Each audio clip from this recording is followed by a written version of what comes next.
하나님 말씀 마가복음 2장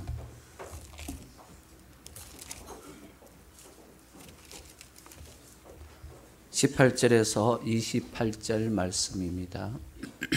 마가복음 2장 18절에서 28절 말씀 제가 봉독해 드리겠습니다. 요한의 제자들과 바리새인들이 금식하고 있는지라 사람들이 예수께 와서 말하되 요한의 제자들과 바리새인들의 제자들은 금식하는데 어찌하여 당신의 제자들은 금식하지 아니하나이까? 예수께서 그들에게 이르시되 혼인집 손님들이 신랑과 함께 있을 때에 금식할 수 있느냐? 신랑과 함께 있을 동안에는 금식할 수 없느니라. 그러나 신랑을 빼앗길 날이 이르리니 그날에는 금식할 것이니라. 생배 조각을 낡은 옷에 붙이는 자가 없나니 만일 그렇게 하면 기운 새 것이 낡은 그것을 당기어 헤어짐이 더하게 되느니라. 새 포도주를 낡은 가죽 부대에 넣는 자가 없나니 만일 그렇게 하면 새 포도주가 부대를 터뜨려 포도주와 부대를 버리게 되리라. 오직 새 포도주는 새 부대에 넣느니라 하시니라. 안식일에 예수께서 밀밭 사이로 지나가실새 그의 제자들이 길을 열며 이삭을 자르니 바리새인들이 예수께 말하되 보시오 저들이 어찌하여 안식일에 하지 못할 일을 하나이까? 예수께서 이르시되 다윗이 자기와 및 함께 한 자들이 먹을 것이 없어 시장할 때에 한 일을 잊지 못하였느냐? 그가 아비아달 대제사장 때에 하나님의 전에 들어가서 제사장 외에는 먹어서는 안 되는 진설병을 먹고 함께 한 자들에게도 주지 아니하였느냐? 또 이르시되 안식일이 사람을 위하여 있는 것이요 사람이 안식일을 위하여 있는 것이 아니니 이러므로 인자는 안식일에도 주인이니라. 아멘. 한번 따라합시다. 새 청과 새 포도주 이 제목으로 함께 은혜를 누리기를 원합니다. 이런 명절 잘 보내셨는지요? 예, 가정에 하나님의 큰 은혜와 축복이 임하기를 주님으로 축원합니다. 예, 여러분 지금까지 살아오시면서 가장 기뻤던 날은 언제입니까? 가만히 한번 생각해 보세요. 언제가 가장 기뻤을까? 대학 입학했을 때, 직장에 취업했을 때, 어려운 시험에 합격했을 때, 여러 가지가 있을 수 있겠지요. 그런데 모든 사람들이 인생에 있어서 가장 축복된 날은 바로 결혼을 하는 날이라고 합니다. 그날에는 여러분 인생이 모든 것이 바뀌어집니다. 결혼을 함과 동시에 남자도 여자도 신분도 지위도 역할도 다 바뀌게 되어지는 거죠. 그래서 우리나라에서는 결혼을 하지 않으면 아무리 나이를 많이 먹어도 어른 취급을 안 해줍니다. 반대로 결혼을 하면 아무리 나이가 적어도 어른이라고 생각을 해주지요. 여러분의 결혼은 어땠습니까? 그때 한 결혼이 지금까지 여러분 어떤 결과를 가지고 옵니까? 참 할 때는 좋았는데 지금까지 계속 좋고 있습니까? 예, 좋으시길 바랍니다. 참 이 결혼이라는 것이 참 대단합니다. 아무리 가진 것이 없어도 결혼을 누구하고 하는가에 따라서 완전히 달라져 버립니다. 아무리 백수고 아무리 못났고 그래도 결혼을 누군가 재력이 있거나 아니면 뛰어난 위치에 있거나 높은 자리에 있는 사람과 결혼하면 그 사람도 덩달아 같이 지위가 올라가 버려요. 그래서 여러분 설문조사를 한번 해봤습니다. 젊은이들 대상으로. 당신들은 인생을 결혼이라는 것을 통하여서 뭔가 업그레이드 시키고 그렇게 하고 싶은 사람이 있느냐 이렇게 물어봤습니다. 여러분 그러니까 신데렐라를 꿈꾸는 사람들이 있느냐. 남자 여자가 차이가 조금 납니다. 남자는요 48%가 그렇다고 했습니다. 여자는요 87%가. 그러니까 남자가 좀 적긴 적어요. 그런데 여자들 87%가 결혼을 통하여서 자기의 인생을 바꿔보려고 하는 그런 생각들을 가지고 있다는 겁니다. 여러분 정말 오늘날 현대판 신데렐라 중에 가장 큰 신데렐라가 누굽니까? 가장 그 현대판 신데렐라를 이룬 사람이 여러분 영국에 지금 작고했지만은 다이애나 비가 여러분 큰 진짜 그 현대판 신데렐라를 이루어냈지요. 여러분 가난한 아르바이트생이었습니다. 고등학교 중퇴입니다. 물론 기족의 신분이었지만은 아버지가 이혼함에 따라서 환경도 좋지 않았고 그랬던 다이애나비. 그러나 여러분 영국의 왕이 될 황태자 찰스 왕세자와 결혼을 한과 동시에 그 인생은 화려하게 여러분 시작되어졌지요. 고등학교 졸업도 소용없습니다. 지금 유치원 보물에 있는 것도 소용없습니다. 결혼과 한과 동시에 여러분 왕세자비가 되어버린 거예요. 여러분 전 세계 사람들이 그 결혼식을 중계를 하며 그 결혼식을 축복해 주었습니다. 그런데 여러분 그 결혼식이 어떻게 됐지요? 예, 여러분들 다 알고 있듯이 불의의 교통사고로 36세라는 짧은 명을 마치고 여러분 그 다이애나비는 인생을 마감했지요. 왜 그렇게 됐습니까? 다이애나비는 너무너무 좋았습니다. 자기가 왕세자비가 된다는 걸. 그런데 단순히 그거 하나만 보고 이 찰스 황세자가 어떤 사람인지를 몰랐다는 거지요. 찰스 황세자는 이미 사귀는 사람이 있었습니다. 그런데 결혼을 할 때도 정리도 안 했습니다. 나중에 다이애나비가 자서전에 이렇게 얘기를 했어요. 세 사람이 함께한 결혼이 좀 붐비었죠. 이렇게 자조적인 말로 이렇게 얘기를 했어요. 결혼하고 난 다음에도 여러분 정리를 하지 않았습니다. 그럼 찰스 황태자는 왜 이 다이애나비하고 결혼했습니까?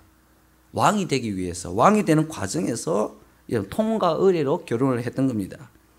왕비로서 부족하지 않은 귀족 신분을 갖추고 있었고요. 또 미모도 좀 있었고요. 그리고 2세를 낳아줄 건강, 그리고 자신의 말을 거역하지 않을 순종적인 태도를 가진 처녀. 그래서 선택한 게 다이애나였다는 겁니다. 여러분 결국엔 이 다이애나가 왕실의 무시와 남편의 어떤 그런 멸시 이런 것들을 그냥 참고만 있었던 게 아니지요. 책을 써서 다 고발을 했습니다. 그리고는 이혼해달라고 그랬습니다. 이혼해달라고 하니까 이혼을 안 해주니까 BBC 방송에 나가서 인터뷰를 해버렸죠. 그때 여왕이 불러서 마침내 이혼을 하라고 합니다. 참 멸시를 많이 당했습니다. 그런데 이 다이애나비가 왕세자비로 있을 동안에 자선활동을 굉장히 많이 했어요. 하는 자선활동마다 굉장히 성공을 했습니다. 그래서 참 사람들한테 사랑을 많이 받았죠. 영국 국민들한테. 여러분 이혼을 하고 난 다음에도 불구하고 이 왕세자비는 계속적으로 사람들의 여러분 위로와 또 사랑을 받았습니다. 그러다가 어떤 한 남자와 여러분 이제 재혼을 약속하고 이제 결혼을 하게 되어지는데 그 중간에 교통사고로 여러분 운명을 달리하게 되어집니다.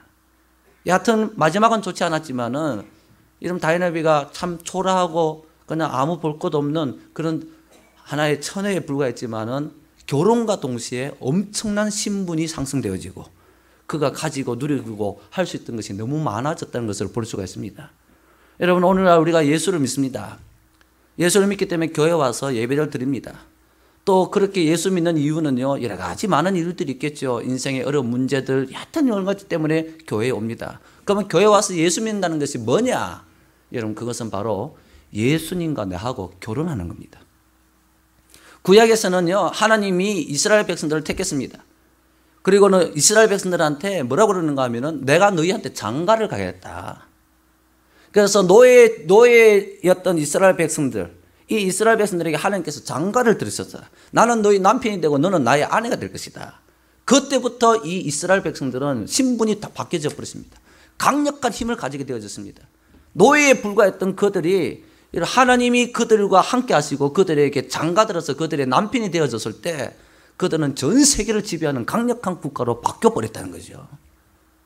그것을 여러분 또 성경에서는 솔로몬과 술라미의 사랑을 통하여서 하나님이 나는 너를 이렇게 사랑한다 이렇게 표현을 하기도 하고요. 또는 호세아를 통하여서 이 선택받은 이 신부가 바람이 나고 막 잘못될 때 하나님의 안타까운 마음도 설명도 하고요. 여하튼 구약 성경은 하나를 얘기합니다. 나는 너의 남편이다. 너의 모든 것은 내가 책임지겠다.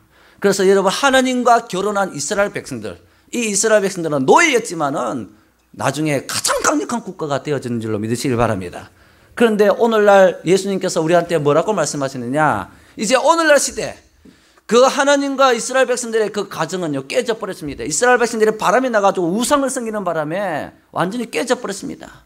그런데 하나님의 아들이신 예수님께서 이 땅에 오셔가지고 우리한테 뭐라 말씀하시느냐?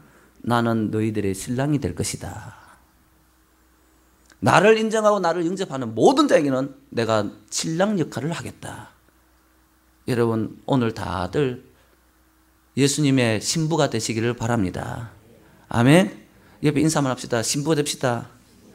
예.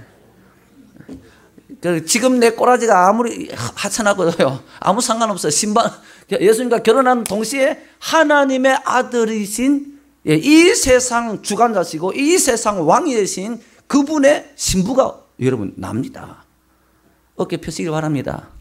아멘. 옆에 신부 한번 보세요. 꼬라지가 어떤지. 그 꼬라지라도 상관없어요. 다 예수님의 신부가 되는 줄로 믿으시길 바랍니다. 자, 그러면은 이 예수님의 신부가 되면 우리한테 주어지는 혜택이 있을 거 아니에요. 다이애나가 여러분 왕세자비와 결혼해가지고 누렸던 모든 혜택들, 오늘 이걸 좀 말씀을 드리려고 하는데요. 예수님께서 내가 너희들에게 신랑이 되어주겠다 이걸 갖다가 조금 설명을 해줍니다. 이러이러하기 때문에 설명해 주겠다. 근본적으로 우리가 예수님의 신부가 되었을 때 우리한테 어떤 일이 나느냐, 나중에 신분과 지위에 말씀을 드리겠지만 그 전에 근본적인 문제에 대해서 조금 말씀을 드리려고 그래요. 여러분, 하나님을 섬기는 종교 행위 가운데 여러분 가장 강력하고 가장 힘이 있는 종교 행위가 있습니다. 우리가 뭐 있습니까? 예배를 드리는 것도 종교 행위고요. 또 기도하는 것도 그렇고 헌금하는 것도 그렇고 전도하는 것도 그렇고. 그런데 그 중에서 가장 하나님을 많이 움직일 수 있는, 하나님께로 가장 도움을 많이 받을 수 있는 게 뭐냐면은 바로 금식입니다. 금식. 여러분, 사람들이 주로 그러잖아요. 자기의 의지를 투철시키기 위해서 사람들이 요즘 뭐 합니까? 단식 투정 같은 거 하지요. 여러분 어릴 때 여러분 단식 투정 안 해봤습니까? 엄마한테 돈 달라고 하는데 안 주고 막 밥 안 먹고 깨기잖아요. 그러면 어찌 못해가 하여튼간에 얻어내잖아요. 여러분 그게 하나님 앞에서도 마찬가지입니다. 하나님 앞에서도 우리의 부탁, 우리의 상황을 하나님 앞에 관철시키고 하나님 앞에 무언가 도움을 받아내기 위해서 가장 강력한 게 있다면 여러분 그건 금식입니다. 금식이 어떤 뜻이기 때문에 그렇습니까? 금식은 이런 거예요. 내 힘으로는 아무것도 할 수 없습니다. 그래서 음식을 먹을 가치가 없습니다. 하나님께서 나를 도와주지 않으면 나는 살 가치도 없고 음식을 안 먹고 있기 때문에 나는 이미 죽은 것 같습니다. 하나님 도와주십시오. 이런 강력한 의지가 담긴 것이 여러분 이 금식입니다. 그래서 여러분 구약성경에 보면 금식을 통해서 하나님 앞에 응답받은 사람들이 참 많이 있습니다. 아이를 갖지 못했던 한나라는 여인은요, 금식하면서 하나님 앞에 나와가지고 울면서 기도했을 때 하나님께서 바로 아이를 주셨어요. 히스기야 왕 같은 경우는요, 병이 들어서 죽게 되어졌습니다. 그때 하나님 앞에 나와서 금식하면서 하나님 살려주십시오 그렇게 했더니 하나님께서 그의 생명을 15년이나 인장시켜 주셨어요. 그리고요, 이스라엘 백성들이 전 세계로 흩어져가지고 포로로 있는 가운데 하만이라는 사람이 나타나가지고 전 세계에 흩어져 있는 이스라엘 민족들을 다 죽이려고 덤벼듭니다. 그때 왕비였던 에스더, 이 에스더가 자기 조국 사람들에게 금식을 선포하고 기도해라. 그래가지고 다 같이 금식하면서 본인도 금식하면서 하나님께 기도했을 때 하만이 오히려 역전이 되어서 하만이 죽고 이스라엘 백성들이 다 살아나는 그런 일들이 있었습니다. 그래서 이스라엘 백성들은요, 그날을 부림절이다 이래가지고 다 함께 기념하면서 금식하는 절기를 지키기도 합니다. 이 이스라엘 백성들은요, 이 금식이 하나님 앞에 얼마나 강력한 기도 응답의 도구가 되는지 잘 알고 있었어요. 그래서 이스라엘 사람들은 하나님 앞에 금식하는 날을 많이 했습니다. 특별히 오늘은 금식하는 날이다, 이 금식일을 정해가지고 전 국민이 다 같이 금식하는 거예요. 여러분 오늘날도 마찬가지입니다. 여러분들이 진짜 하나님 앞에서 간절히 바라고 정말 소원하는 게 있으면 여러분 금식기도 한번 해보시길 바랍니다. 그러면 하나님께서 여러분 참 기뻐하시면서 그 기도를 들어주실 거예요. 왜냐하면 금식에는 한 가지 의미가 더 있습니다. 영적인 의미가. 무슨 의미냐면은 금식이라는 것은 나의 식욕을 끊는다는 거잖아요. 그러니까 내 속에 있는 죄성을 내가 끊습니다. 내 속에 있는 죄성을 내가 누릅니다. 이런 하나님께서 나한테 축복을 해주시려고 하면 내 안에 있는 죄성이 없어야 되거든요. 여러분 마약 중독자한테 여러분 돈을 주면 뭐 할 겁니까? 내가 마약하러 갈 거 아니에요. 도박 중독자한테 돈을 주면 도박하러 갈 거 아니에요. 그걸 끊는다는 거예요. 그러니까 하나님께서 주실 수 있다는 거예요. 그게 바로 금식에 담긴 영적인 의미예요. 그래서 여러분들이 금식을 하면서 하나님 앞에 기도할 때 기도응답이 많이 나타나는 줄 믿으시길 바랍니다. 이렇게 금식은 좋은 종교 행위예요. 그런데 이 이스라엘 사람들은 변해버렸습니다. 금식을 하나님 앞에서 자신의 겸비한 모습, 자신이 이렇습니다, 그런 도구로 금식을 하는 것이 아니라 금식을 하니까 다른 사람들이 어떻게 봐주는가 하면, 야, 저 사람 대단하다, 저 사람 신앙 좋은가 보다, 이렇게 평가가 되어지니까 사람들이 금식을 진짜 하나님 앞에서 하는 것이 아니라 사람들 앞에 자랑하려고, 사람들 앞에 자기의 신앙을 드러내려고 금식을 많이 했어요. 여러분, 우리도 그렇습니다. 저 목사님 40일 금식 기도한 목사다. 그러면 뭔가 좀 다르게 보여요. 똑같아요. 뭐 별 다른 게 없어요. 그런데 금식을 하면요, 뭔가 있는 것처럼 보이고, 뭔가 좀 신앙이 깊은 것처럼 보이고 그렇거든요. 이스라엘 백성들이 금식을 그렇게 했단 말이에요. 하나님 앞에서 금식을 한 것이 아니라 정말 자기들의 신앙을 드러내기 위해서 금식을 했다는 거예요. 그런데 예수님께서 이스라엘 백성한테 나타나셔가지고 하나님 나라를 선포하시면서 하는데, 하나님의 아들이라고 하는데 예수님께서는 금식을 안 하는 겁니다. 그러니까 다 금식일로 금식하는데 예수님과 예수님 제자들은 금식을 안 하는 거예요. 그러니까 그 유대 사람들이 뭐라고 했습니까? 너희들은 뭔데 금식을 안 하냐? 다들 금식하는데 너희들 신앙 엉터리네. 뭐 네가 하나님의 아들이라고? 하나님의 아들이라면 금식 더 해야지. 왜 금식을 안 해? 이러면서 막 비난을 했던 거예요. 그때 예수님께서 하신 말씀이 19절 말씀입니다. 다 같이 한번 읽어볼까요? 시작. 예수께서 그들에게 이르시되 혼인집 손님들이 신랑과 함께 있을 때에는 금식할 수 있느냐? 신랑과 함께 있을 동안에는 금식할 수 없느니라. 자, 여러분, 이런 겁니다. 이스라엘 백성들이 금식을 통해서 하나님 앞에 응답받는 것은요, 어쩔 수가 없었습니다. 왜냐하면 그들이 뭘 가지고 있었기 때문에? 죄병을 가지고 있었기 때문에. 하나님 앞에 응답을 받으려면 이 죄를 눌러야 되기 때문에 금식을 통하여서 내 지금 이 죄를 처리하고 있습니다, 이걸 보여줘요. 하나님 앞에 보여줬단 말이에요. 그런데 예수님께서 이 땅에 오신 것은 그 죄병을 처리하러 오셨다는 거예요. 그러니까 죄병을 처리했기 때문에 더 이상 금식이 필요 없다는 겁니다. 그러니까 이제는 금식할 이유가 없다는 거죠. 여러분, 병원에 가서 수술을 합니다. 수술을 할 때는 반드시 어떤 수술이라든지요, 여러분, 금식을 시켜요. 뭔가 안에 있으면 안 되니까. 한 끼를 하든지 아니면은 하루를 하든지 금식을 시킵니다. 절대 못 먹게 합니다. 그런데 그 수술이 딱 끝마치고 난 다음에 병이 딱 고쳐지고 난 다음에 어떡합니까? 완전히 반대를 하죠. 음식을 더 먹으라 그랬죠. 자꾸 먹으라 그랬죠, 이제는. 여러분, 그거와 똑같아요. 우리가 하나님 앞에 나아가기 위해서는 우리의 죄성을 누리고 금식하면서 나갈 수밖에 없습니다. 죄가 있으면 하나님께서 우리한테 축복할 수 없으니까.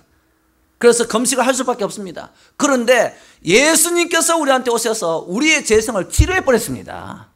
예수님께서 우리한테 오셔서 우리 안에 있는 죄성을 예수님이 눌러버렸단 말이에요. 그러면 이제 금식할 이유가 없잖아요. 회복되어졌으니까. 수술 다 받고 난 다음이니까 이제는 마음껏 먹어도 된다는 거예요. 그 이유가 뭐냐면은 예수님이 나의 신랑이 되시고 예수님이 나한테 오시고 나를 다 고쳐주셨기 때문에 금식이 필요 없다는 것입니다. 사랑하는 성도 여러분, 우리가 힘든 것은 전부 죄 때문에 그래요. 죄가 발생시키는 욕심, 죄가 발생시키는 비교의식, 죄가 나한테 발생시키는 스스로 못난 불완전한 자아상, 부정적인 자아상, 이런 것들 때문에 우리가 불행한 거단 말이에요. 그런데 예수님께서 우리한테 오셔가지고 우리의 신랑 되시면서 우리의 모든 것을 책임지면서 이걸 다 고쳐주셨단 말이에요. 그러면 그때부터는 우리에게 새로운 인생이 시작되어지는 겁니다. 금식할 이유가 없다는 거예요. 하늘 앞에 나가는데 금식으로 나갈 필요가 없다는 겁니다. 예수님이 우리 죄를 치료해 줬기 때문에 우리는 금식으로 나가는 것이 아니라 종교 행위로 나가는 것이 아니라 예수님을 통해서 하나님께로 나갈 수 있다는 거예요. 이제는 새로운 인생이 되어졌다는 겁니다. 여러분, 오늘 예수님께서 뭐라고 말씀했습니까? 19절 말씀에 신랑과 함께 있을 동안에는 금식할 수 없다. 금식할 이유가 없다는 거죠. 사랑하는 성도 여러분, 여러분이 예수님을 찾아왔고 예수를 믿습니다. 그러면 그냥 예수님은 저 멀리 계시고 예수님은 나의 주인이고 이런 그게 아니라 예수님과 우리와의 관계는 근본적으로 예수님은 우리의 신랑이 되신다. 우리의 모든 것을 책임지신다는 것을 믿으시길 바랍니다. 그래서 우리가 예수님과 결혼함과 동시에 우리의 신분은 완전히 바뀌어버리는 겁니다. 결혼하기 전에는 예수님을 알기 전에는 별 볼 일 없는 존재였지만은 하나님의 아들이신 예수님과 결혼함과 동시에 우리는 최고의 자리에 올라가는 거예요. 저주의 자식이 축복의 자식으로 바뀌어버리는 겁니다.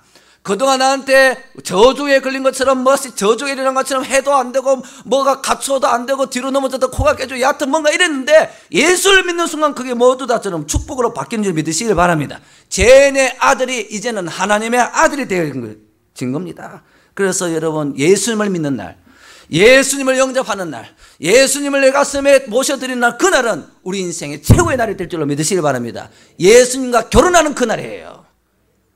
예수님과 결혼하면 다이나비가 왕세자와 결혼함과 동시에 자기 현재 모든 문제를 다 뛰어넘어서 이런 왕세자배 같은 것처럼 우리도 예수님과 결혼하면 그런 존재가 되는 줄 믿으시길 바랍니다. 그러면 예수님과 결혼하면 우리는 어떻게 되어지느냐, 어떻게 변하느냐, 신분과 가치와 하나님께서 주신 축복이 예수님과 결혼함과 동시에 우리한테 주어집니다. 오늘 그게 여러분 세 가지로 우리한테 말씀하고 계시는 거예요. 첫 번째로 뭐냐면은 우리 보고 너희는 새로운 천이다 라고 말씀했습니다. 자, 21절 한번 읽어보실까요? 시작. 생배 조각을 낡은 옷에 붙이는 자가 없나니 만일 그렇게 하면 귀한 새 것이 낡은 것을 당기어 헤어짐이 더하게 되느니라. 생배 조각을 낡은 옷에 붙인다. 여러분, 요즘에는 옷을 끼워 입지 않습니다. 떨어지면 바로 버려버리죠. 멀쩡한 것도 버리는데. 근데 저희 때는 여러분 옷을 많이 끼워 입습니다. 특히 팔꿈치, 무릎 이런데, 특히 남자아이들은 막 다 찢어먹고 이래 오잖아요. 그죠? 많이 끼워 입습니다. 그렇게 안 해도요, 따라가지고도 여러분 특별히 엉덩이 부분이나 저 바지 가랑이 부분에 다 끼워 입고 그랬어요. 그걸 끼워 입는데 그것을 지금 우리가 얘기를 하고 있는데, 여러분, 우리를 보고 뭐라 그러는 건 생배 조각, 새로운 조각, 천이라고 말씀했습니다. 즉 다시 말해서 하나님께서 예수님과 우리가 결혼하게 되잖아요. 그러면 우리가 뭐가 되어지는가 하면 생배 조각, 새로운 새 천이 되어진다는 겁니다. 여러분, 사람들은 다들 제각기 옷을 입고 있습니다. 자기가 만들어 놓은 옷을 입고 있습니다. 옷이란 것은요, 체온을 보호하는 기능도 있지만요, 자기를 나타나는 기능이 있어요. 자기 명예. 그래서 여러분 옷도 여러분 잘 입으려고 그러고 멋진 거 입으려고 그러잖아요. 사람들이 나를 멋지게 봐주기 위해서. 그렇죠? 근데 옷이라는 것은 그런 거예요. 사람들이 나를 어떻게 봐줄까? 그거예요. 여러분, 세상 옷, 내가 만들고 내가 수고해서 내가 사 입은 옷, 그동안 내가 쌓아 올렸던 내 명예, 여러분 이거는 다 세상 것은 헤어지게 되어져 있습니다. 헤어지면 어떻습니까? 구멍이 납니다. 헤어지면 구멍이 나면 어떻습니까? 구멍이 난다는 말은 이런 의미죠. 부끄럽다는 거죠. 이런 옷이 빵꾸 난 옷을 더 입고 다녀보십시오. 부끄러워요, 안 부끄러워요? 여러분 그런 경험도 없습니까? 혹시 장례식장 가서 신발 벗고 갔는데 양말에 빵꾸 뽕 나가 있을 때 부끄러워요, 안 부끄러워요? 굉장히 부끄럽죠, 그죠? 여러분, 우리가 만드는 옷은 헤어집니다. 구멍이 나요. 즉 다시 말해서 우리가 만들어 놓은 내 옷, 우리가 만들어 놓은 아는 사람들이 나를 바라보는 어떤 그런 시선들, 이거 여러분 다 나중 되면요 부끄럽게 되어진다. 내가 해놓은 모든 짓거리들 나중엔 다 부끄러워지게 돼 있어요. 다 드러나기 때문에. 그래서 여러분 구멍이 나면 또 어떻습니까? 바람이 솔솔 들으면 추워요, 안 추워요? 춥지요. 내가 만든 거요, 여러분 다 춥습니다. 외롭습니다. 이게 여러분 세상이 입는 헤어지는 옷. 그런데 예수를 믿으면 어떻게 준다? 새 천을 준다 했습니다. 새 천 조각. 그러면 새 옷이면 옷이지 왜 천을 주냐 이거죠. 여러분, 예수님께서 우리의 신랑이 되어졌을 때 우리를 새로운 천으로 만드시는 줄 여러분 되시길 바랍니다. 새로운 옷을 입히시는 거예요. 그 천으로 말미암아. 그런데 그 천을 받아가지고 어떻게 내 헤어진 부분을 여러분 그걸 갖다 덮으려고 덮어두면 안 돼요. 그거는 벗어버리고 새로운 옷을 입어야 됩니다. 여러분 초대교회 때 세례를 받잖아요. 그러면은 하나의 의식이 하나 있었습니다. 어떤 의식이 있었는가 하면 그 사람에게 완전 입어보지 않은 처음 입는 새로운 옷을 하나 입혔어요. 너의 인생은 이제부터 달라졌다.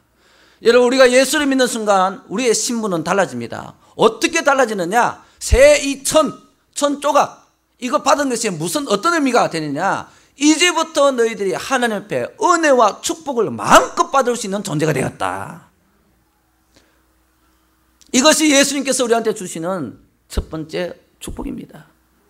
여러분 하나님이 우리한테 은혜를 베푸시기 시작하면 하나님이 우리한테 사랑을 베푸시고 능력을 주시기 시작하면 지금 내가 처한 문제는 여러분 아무것도 아니에요.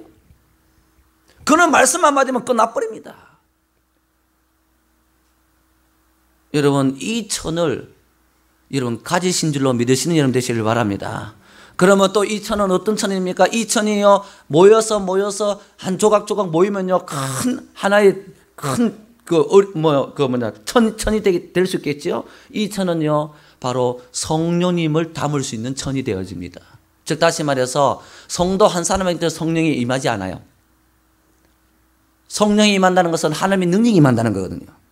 구약 성경에요 성령이 임했던 사람들을 보면요 그들이 처한 모든 것을 다 이겨냈어요.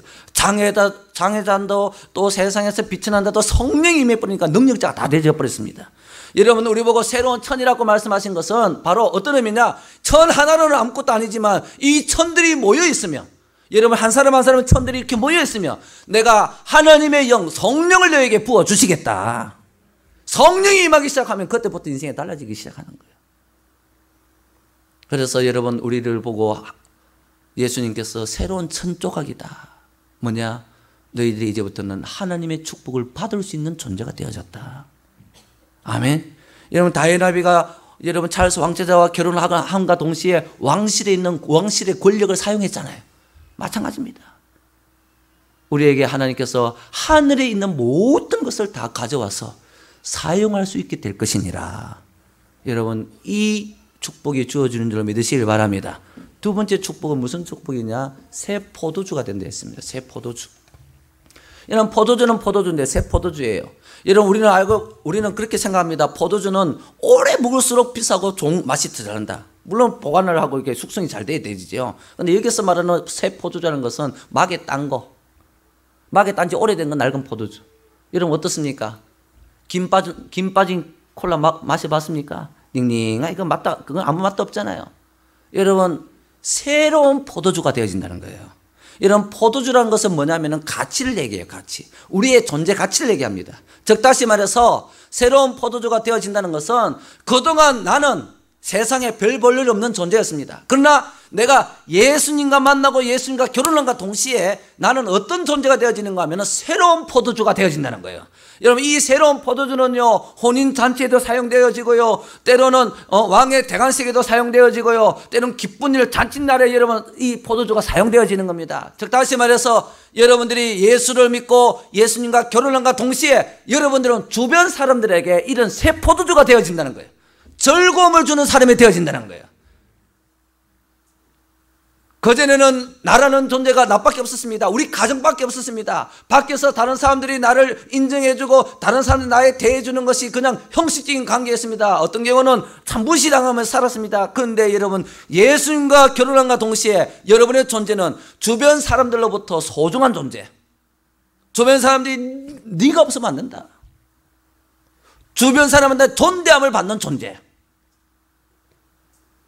이런 존재로 바뀌어버리겠다는 거예요. 왜요? 왜 바뀝니까? 새로워지니까. 새로운 삶이 살고 있으니까. 그에는 모든 무한한 것들이 많이 있으니까. 사랑이 나오고요, 그래 보면 아름다운 향기가 나오고요, 다른 사람에게 뭔가 줄 수 있는 사람, 좋은 영향력을 줄 수 있는 사람. 여러분의 삶은 어떻습니까? 여러분 주변에 여러분 스스로는 나는 참 중요한 사람이라고 생각하고 있는데 실제로 여러분 주변에서 다른 사람들이 여러분에게 어떻게 대하고 있습니까? 아유 저러는 것도 인간이가. 아유 참. 여러분 어때요? 가깝게는 가정으로부터, 부부관계로부터, 나아가서는 직장 동료, 아니면 옆집 이웃, 여러분은 어떤 존재입니까? 예수를 믿고 예수를 신랑으로 맞이하게 되면 여러분은 세상에 가치 있는 존재가 될 줄로 믿으시기 바랍니다. 주님께서 그렇게 만들어버린단 말이에요. 그래서 우리를 보고 뭐냐냐? 새 포도주. 자 그러면 여러분 새 천이 되어지고 새 포도가 되어진다는 말은 이런 말과 똑같습니다. 나한테 뭔가 없으면 못 줘요. 나한테 뭔가 없으면 여러분 아무것도 우리가 마음은 아무리 그래도 여러분 줄 수가 없어요. 사랑이 없으면 사랑을 줄 수가 없고요. 돈이 없으면 돈을 줄 수가 없고요. 여러분 내 안에 내 문제가 급한데 다른 사람한테 관심을 가져줄 수가 없습니다. 절대 영향력을 행사하지 못합니다. 내가 다른 사람한테 새로운 포도주 같은 존재가 되어지고 내가 새로운 천이 되어진다는 것은 뭘 뜻하느냐 하면은 하나님께서 그만큼 내 인생을 풍성하게 만들어 주시겠다는 거예요. 줄 것이 있는 사람으로 만들어 주시겠다는 겁니다. 여러분 그래서 우리는 예수를 믿어야 되고 예수를 믿는 순간 우리는 예수님과 결혼하는 것임을 믿으시는 분 되시길 바랍니다. 진짜 축복은 마지막에 있어요. 뭐냐면은 예수님께서 유대인들이 그렇게 중요하게 생각하는 안식일법, 이 법과 관련되어서 예수님이 아주 중요한 얘기를 한번 해줍니다. 여러분 유대인들은요 하나님 앞에 안식일법을 굉장히 잘 지켰어요. 율법을 굉장히 잘 지켰어요. 그런데 안식일법을 어떻게 지켰느냐, 이 율법을 어떻게 이용했느냐 하면은 율법을 가지고 지키는데 거의 모든 것을 못하게 만들어버렸어요. 이것도 하지 마라, 저것도 하지 마라. 왜 그러느냐? 사람한테 이 재성이 올라가면 불행해지니까 율법의 힘으로 재성을 누르고 있었던 거예요. 그래서 안식일에 이것도 하지 마라, 저것도 하지 마라, 막 하지 마라. 너무너무 많았습니다. 200몇 가지나 됐어요. 그런데 예수님께서 그걸 다 어겨버렸어요. 예수님이 다 해버린 거예요. 그러니까 유대인들이 뭐라 그랬습니까? 아, 니는 하나님의 아들이면서 하나님이 주신 율법 왜 어기냐? 안식일을 왜 일을 하고, 그리고 특별히 안식일날 밀밭에 들어가가지고 왜 밀을 잘라서 먹느냐? 왜 추수하느냐? 막 비난을 했던 거예요. 그때 예수님께서 아주 중요한 얘기를 하나 해줍니다. 옛날에 다윗 왕 때 다윗이 사울왕을 피해가지고 도망을 갑니다. 원체 급하게 도망갔기 때문에 먹을 것도 못 챙겼습니다. 도망가다 보니까 배가 너무 고픈 거예요. 그래서 성전으로 도망갔어요. 교회로. 그때 성전에 뭐가 있었는가 하면은 진설병이라는 떡이 있습니다. 제사를 드릴 때 사용하는 떡. 그런데 그 떡은요 일반인이 먹으면 죽습니다. 제사장 외에는 절대 먹으면 안 돼요. 그런데 이 다윗이 너무너무 배가 고파가지고 성전에 가 대제사장한테 먹을 게 없냐 그랬더니 대제사장이 뭐라 그러는가 하면은 여기 진설병 떡밖에 없다. 이거는 아무나 못 먹는다. 이건 일반인도 못 먹는다. 먹으면 죽는다. 그렇게 다윗이 그걸 가져오라는 거예요. 먹어버렸어요. 안 죽어. 안 죽어. 그리고 같이 온 다른 사람들하고도 같이 먹어버려요. 그 다윗이 그 얘기를 딱 하는 거예요. 봐라, 너희들 율법에 대해서 오해하고 있다. 율법은 살리기 위해서 있는 거다. 하지 마라 그랬는 거. 근데 했는 다윗이 왜 멀쩡하냐 이거지요. 그것은 이런 겁니다. 배가 고파서 먹는 거는 허용해 줬다는 거예요. 여러분 다른 나무 집에 가가지고 밀을 베가지고 먹습니다. 그럼 그 죄 아니에요. 도둑질 아니에요.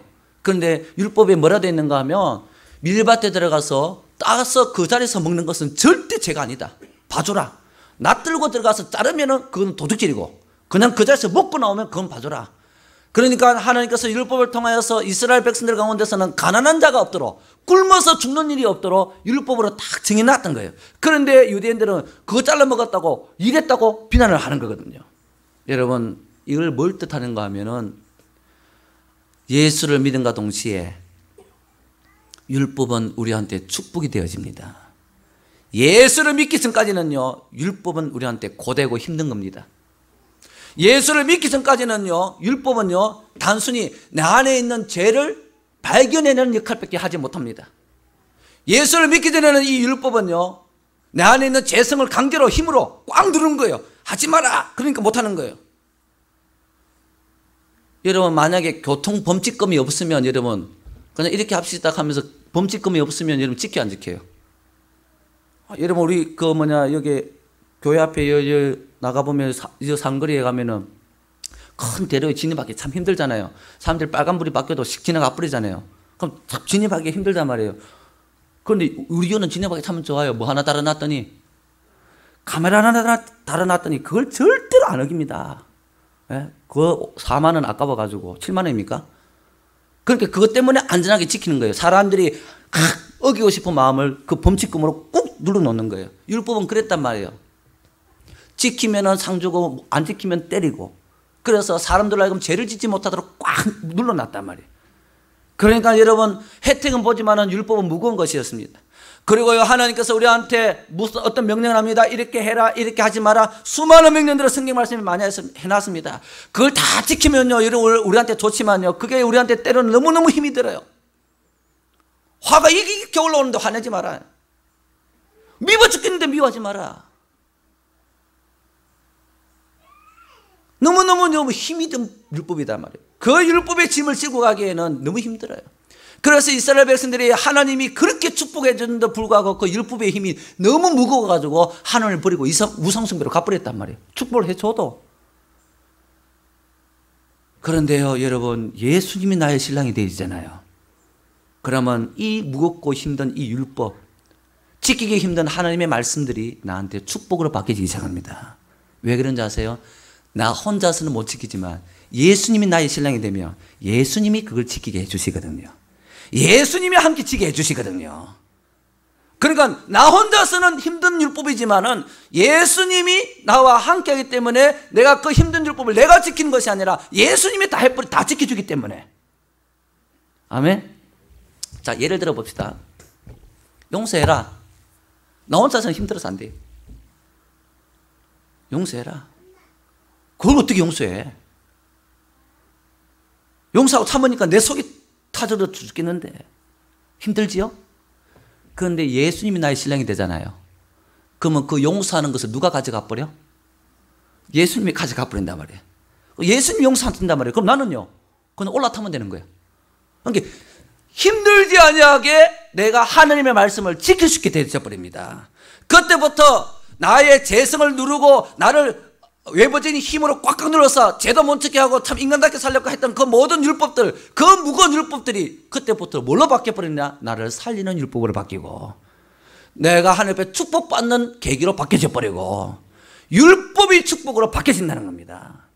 여러분, 이것이 예수님을 믿을 때 우리한테 주어지는 은혜입니다. 사랑하는 성도 여러분, 우리가 하늘 앞에 축복받으려고 하면요, 축복받을 짓을 해야 돼요. 그런데 내 스스로는 못해요. 내 스스로는 내 안에 솟아오르는 욕망을 꺾지를 못합니다.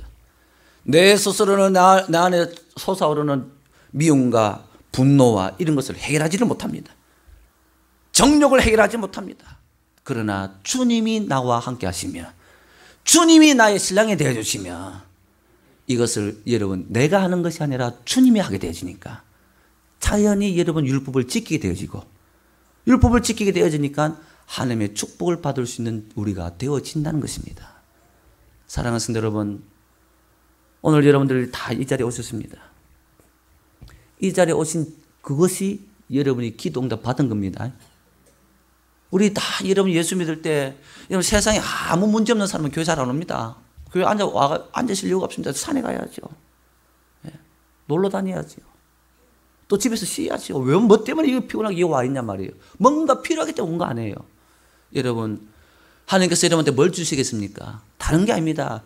예수님을 우리의 신랑으로 주십니다. 예수님이 나의 신랑.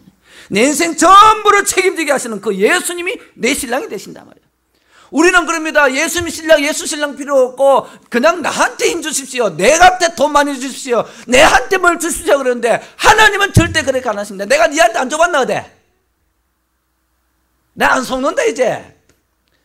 여러분, 하나님 우리한테 아무리 큰 걸 줘도 여러분 우리를 대통령으로 만들어놔도 우리 문제 해결을 못합니다. 하나님은 나한테 내가 원하는 거 주시지 아니하시지만 하나님은 나한테 예수님을 나의 신랑으로 주심으로 나의 지위가 높아지고 나의 가치가 높아지고 다 달라지는 거예요. 저희 집사람이 처음에 교직 생활할 때 진해여고에서 했습니다. 진해여고에는 군인들이 많아요. 거기 해군들이. 특별히 그 교사들 가운데 해군 장교들 부인들이 많아요. 그 학교에 가면요 질서가 쫙 잡혀 있더라는 거예요. 선생님들 사이에, 부인들 사이에. 뭐 선생 기수 몇 기수 이게 아무 소용없고 남편 계급에 따라서 남편 신랑 계급에 따라서 부인들이 이렇게 딱 질서 잡히 이 사람한테 이 사람 잘하고 이 사람한테 이 사람 잘하더라는 거예요. 자기가 무슨 학교를 나오고 무슨 과목을 하고 몇 기 졸업에 그거 필요 없어요. 남편 계급에 따라가더라는 거예요. 여러분, 우리는 하나님의 아들의 여러분 신부입니다. 믿습니까? 하나님께서 여러분 책임지실 거예요. 예수님께서 책임져 주실 거예요. 그래서 여러분이 그렇게 세상에 살면서 여러분도 모르게 하나님 누군가 나를 좀 도와줬으면 좋겠다. 정말 나한테 좀 어떤 도움이 필요하다. 이렇게 바랬던 건데 그것에 대한 응답이 바로 여러분이 이 자리에 앉아 있는 것입니다. 예수를 믿게 되어진 것이고 예수를 찾아오게 되어진 것이고 그 예수님이 나한테 오셔가지고 여러분 나의 신랑이 되어주신다는 이것 자체가 여러분 인생의 모든 문제가 해결되어야 됐다는 겁니다. 사랑하는 성도 여러분, 믿으시는 여러분 되시길 바랍니다. 예수님은 나의 주인이 아니라 나의 신랑입니다. 나의 남편이고 내가 부끄럼 당하면 예수님이 다 해결해 주시고 내가 어려움 당하면 예수님이 다 해결해 주시고 여러분 그래서 우리는 이렇게 예배드리는 것 자체가 이미 문제를 해결받았다는 것을 믿으시고 내 남편 되는 예수님께 부탁만 하십시오. 어떻게? 예수님 이름으로 기도하는 거예요. 예수님 하나님 앞에 예수님의 이름으로. 그때 예수님께서 우리한테 성령을 보내주시고 우리의 모든 문제를 해결하게 해줄 줄로 믿으시길 바랍니다. 그래서 여러분 정말 인생에 있어서 가장 기쁜 날은 내가 육신적으로 결혼할 그날이 아니라 예수님과 결혼한, 영적으로 예수님과 결혼한 그날인 줄로 믿고 오늘이 바로 그날인 줄 믿으시고 예수님의 신부가 되셔서 정말 어떤 문제도 염려하지 말고 예수님께 다 맡겨버리면 되니까 내가 예수님의 신부가 되었다는 이 믿음의 확신만 있으면 예수님께서 다 알아서 처리해 주실 것이니까 여러분 이 은혜를 풍성히 누리는 여러분 되시길 바랍니다. 우리는 1,000원 조각을 받았습니다. 하나님 앞에 얼마든지 간구할 수 있는 능력을 받았습니다. 그리고 하나님께서 우리한테 새로운 가치로 정말 이 세상에 없어서는 안 되는 복의 통로로 만들어 주실 줄 믿으시길 바랍니다. 그리고 이제는 율법이 짐이 아니라 어떤 율법이든지 내가 지켜낼 수 있기 때문에 율법은 여러분 축복으로 바뀌어지고 그래서 여러분들이 남은 삶이 하나님 앞에서 풍성하고 하나님께서 주시는 거 풍성히 누리는 그런 한 해가 되시고 그런 남은 인생이 되시기를 주님의 이름으로 축원합니다. 할렐루야.